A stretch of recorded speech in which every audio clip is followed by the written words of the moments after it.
जयंतीनिमित्त उपस्थित महाविद्यालयाचे उपप्राचार्य डॉक्टर एन सर, त्यांचं आत्ताच अतिशय सखोल अशा पद्धतीने मार्गदर्शन झालं.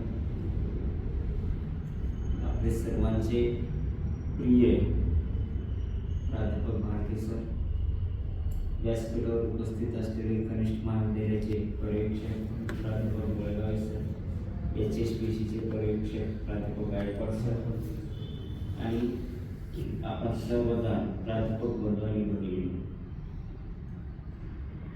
या जयंतीसाठी सरांची इच्छा होती की एखादा बाहेरचा वक्ता बोलावं, अनेक त्याचं व्याख्यान ठेवावं. पण त्याच्यापेक्षा चांगलं हे झालं की आपल्या स्टाफमध्ये अनेक असे प्राध्यापक आहेत की बाहेरच्या कॉलेजला जाऊन किंवा बाहेर जाऊन व्याख्यान देतात आणि आपल्याच प्राध्यापकापैकी एखाद्या या ठिकाणी आपण बोलवलं तर निश्चितचपणे बाहेरच्या वक्त्यापेक्षा हे कार्यक्रम किंवा आपले प्राध्यापक अधिक चांगल्या पद्धतीनं मार्गदर्शन करू शकतात. आणि त्याचाच हा एक भाग आहे की आपण भारती सरांना विनंती केली. भारती सरांनी म्हणजे कसल्याच प्रकारचा विचार न करता त्यांनी यस म्हणलं आणि अतिशय सखोल अशा पद्धतीने त्यांनी मार्गदर्शन केलेलं आहे. प्रास्ताविकमध्ये डॉक्टर चिमुरे सरांनी सांगितलं होतं की एक सामाजिक बांधिलकी, एक सामाजिक बांधिलकी आपण जोपासतो आणि त्या सामाजिक बांधिलकीच्या माध्यमातून अशा थोर व्यक्तींचे विचार समाजापर्यंत पोहोचणं आवश्यक आहे, समाजामध्ये ते रुजणं आवश्यक आहे. पण आपण म्हणतो की छत्रपती शिवाजी महाराज जन्माला यायला पाहिजे, पण पुढचे शब्द काय दुसऱ्याचे, म्हणजे हे एका शब्दावरूनच आपण समजून घ्या की आपण किती स्वार्थी आहोत. की छत्रपती शिवाजी महाराज जन्माला यायला पाहिजे, रयतेचं राज्य यायला पाहिजे, समाज कल्याणाचं राज्य यायला पाहिजे, छत्रपती शिवाजी महाराज सारखा राजा व्हायला पाहिजे.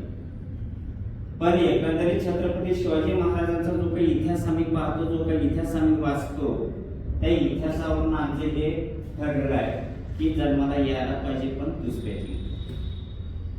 कारण का तर त्यांचं जे काही जीवन असेल, त्यांचं जे काही जीवन जगलेलं आहे ते समग्र फक्त आणि फक्त जनतेसाठी जगलेलं आहे आणि जनतेच्या कल्याणामध्येच त्यांचं कार्य केलेलं आहे. म्हणजे यावरून एकंदरीत आम्ही छत्रपती शिवाजी महाराजांचा इतिहास सगळ्यांनाच ज्ञात आहे, सगळ्यांनाच माहित आहे. आता माहिती सांगणे अतिशय चांगल्या पद्धतीनं मार्गदर्शन केलेलंच आहे. एकंदरीत यावरून एक लक्षात येऊ शकते की छत्रपती शिवाजी महाराजांचं व्यक्तिमत्व काय. तर छत्रपती शिवाजी महाराजांचं व्यक्तिमत्व एक उत्तम प्रशासक म्हणून आम्ही त्यांच्याकडे पाहतो. त्याच पद्धतीनं एक दूरदृष्टी असणारा राजा म्हणून आम्ही त्यांच्याकडे पाहतो. महिलांचं संरक्षण करणारा राजा म्हणून आम्ही त्यांच्याकडे पाहतो. शेतकऱ्यांचा कैवारी म्हणून आम्ही त्यांच्याकडे पाहतो. त्याच पद्धतीनं एक समाजामध्ये एकात्मता या दृष्टिकोनातून देखील, एकात्मतेचं राज्य या दृष्टिकोनातून देखील आम्ही शिवाजी महाराजांकडे पाहतो. म्हणजे त्यांच्या व्यक्तिमत्वाचा जर आम्ही आढावा घेतला तर एकेका व्यक्तिमत्वावर बरंचसं काही त्यांचा इतिहास आपल्याला दिसून येतो.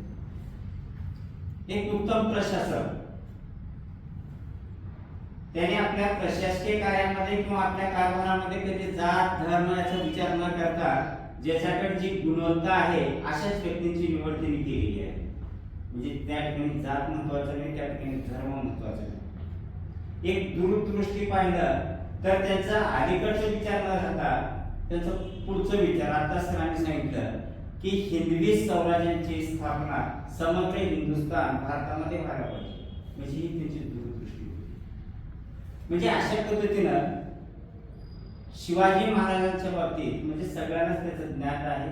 फक्त आता भारतीय सरांनी सांगितलं की जे काही राज्य आता आहे त्याच पद्धतीनं जे काही सत्ता कोण्या पक्षाची असेल, कोणत्याही पक्षाची सत्ता येऊ द्या, प्रत्येक लोकांपुढे, त्या सत्तेपुढे किंवा प्रशासनापुढे, राजकीय लोकांपुढे एकच महत्त्वाचा मुद्दा असतो, तो म्हणजे शेतकऱ्यांच्या बाबतीत. मग ते विरोधकही बोलतात त्याच्यावर आणि सत्ताधारी देखील त्याच्यावर बोलतात.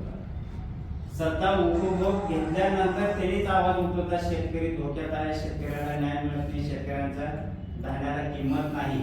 आणि जे सत्तेवर आहेत ते देखील बोलतात, पण त्याच्यावर योग्य पद्धतीनं उपाययोजना कोणीच करत नाही.